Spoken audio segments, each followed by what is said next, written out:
been a lot of pastor love going around, so I want to tell you a little bit about my life. Not only do I love my pastor, but the other minister here at our church is probably the most handsome man on the planet. Sitting over there, I'm married to him, so I also want to give my own friend to Jocelyn. The next time you put together a program, I don't want to be last. There are some amazing speakers here too. And to follow that solo and just everything that's happened today has been such a blessing, and I don't get nervous often, but thanks for that.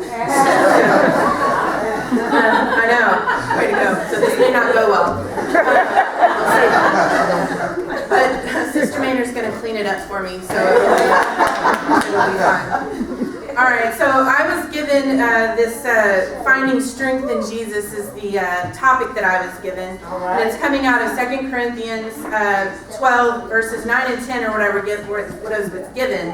But I'm actually going to read a little bit more than that. I'm going to start at 1 in fashion like the other ladies here, I think, did. This boasting will do no good, but I must go on. I will reluctantly tell you about visions and revelations from the Lord. I was caught up to the third heaven 14 years ago. Whether I was in my body or out of my body, I don't know. Only God knows. Yes, only God knows whether I was in my body or outside of my body, but I do know that I was caught up to paradise and heard things so astounding that they cannot be expressed in words, things no human is allowed to tell. That experience is worth boasting about, but I'm not going to do it.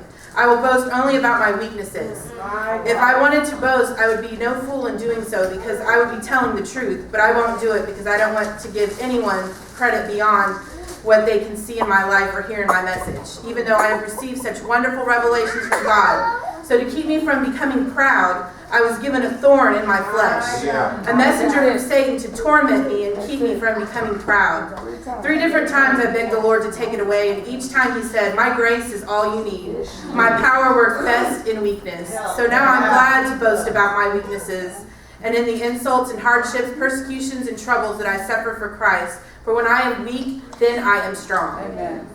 And so when I first heard this topic, I thought, okay, so I'm going to be talking about being strong in God and in Jesus, and that's a kind of a typical thing that we end up talking about. But what I learned was actually what we're talking about is our weaknesses. Yeah. And we're thanking God for those weaknesses, not necessarily the strength that comes from the weaknesses, which is what we're going to talk about, but the weaknesses themselves. All right. And Paul here in this recount is talking about this thorn in his flesh, and in the research that I did, we don't really know what the thorn in his flesh was. They don't tell us what his affliction was. They have some guesses to it, but we really don't know what it was. And the point is it doesn't matter. Because we all have a thorn that we are dealing with. We have not just one, we may have a boatload of thorns that we deal with. And we have thorns that will come and go. And then we have those thorns that stay with us throughout our entire lives, things that we have to deal with day in and day out. And sometimes we're triumphant over those, and sometimes we're really weak in those.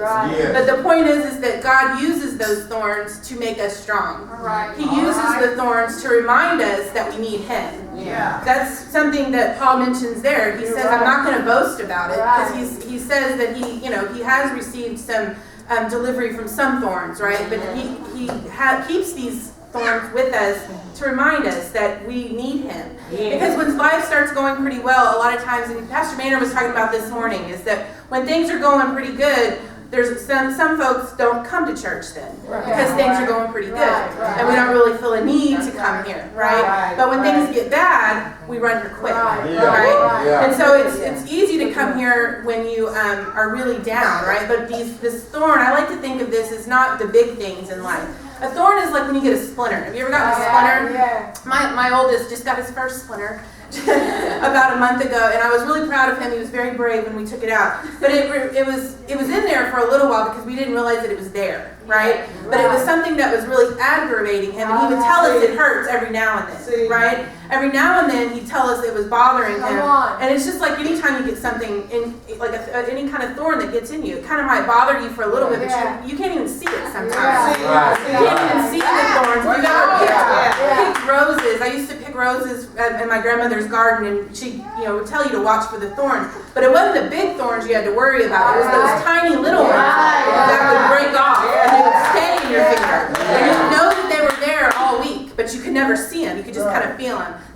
stuff that God's wanting us to come to Him with. We come to Him when there's the big thing. When there's a big thorn that's really as a challenge for us. It's easy. When there's something that we can point to and say, that needs to go away. That's easy. But it's those little things that we have to deal with, whatever they may be. It may be some sort of illness that you have that's something that's going to be recurring.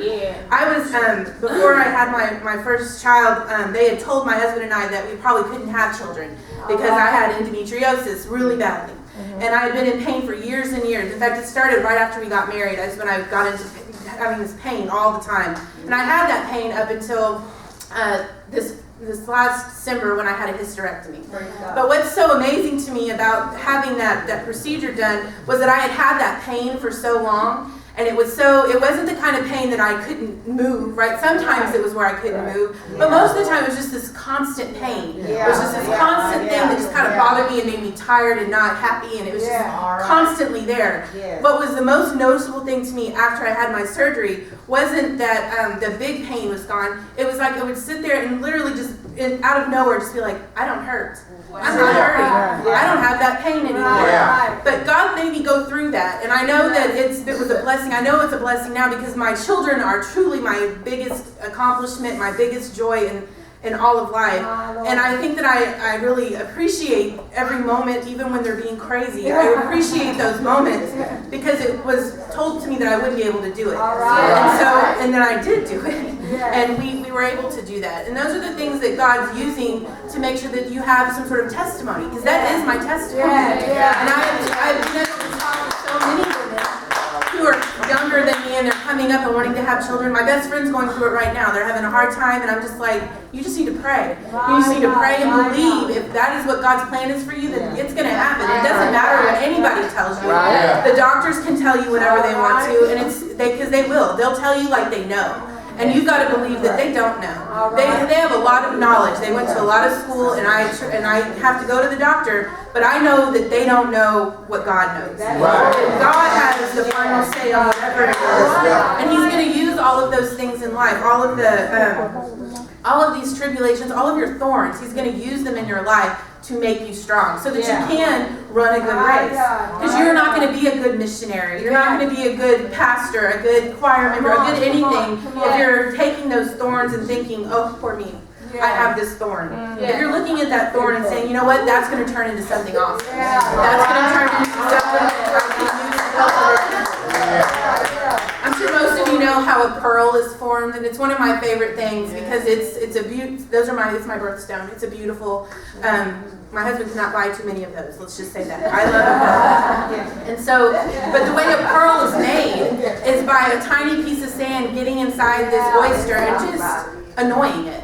It just annoys it and annoys it and annoys it and it's just agitating it until it turns into this beautiful thing. That's what we have to look at our thorns as. Our thorns are something that's going to maybe annoy us, and it may annoy us until the day that we die, but you can guarantee that even if we don't know what the beautiful thing that came out of it is, there's something beautiful that's coming out of it. It may be in the legacy that you leave your children. It may be the fact that they have a tremendous faith. I don't know if you saw our oldest, but he has the biggest faith next to my husband that I've ever known in anybody, and for such a little person.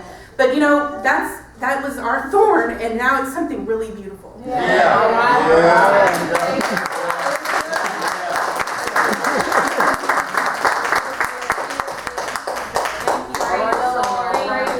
He says in the Bible that all we need is His grace. I love that line there on verse 9, I'm sorry, and it says, each time He said, my grace is all you need. My power works best in weakness.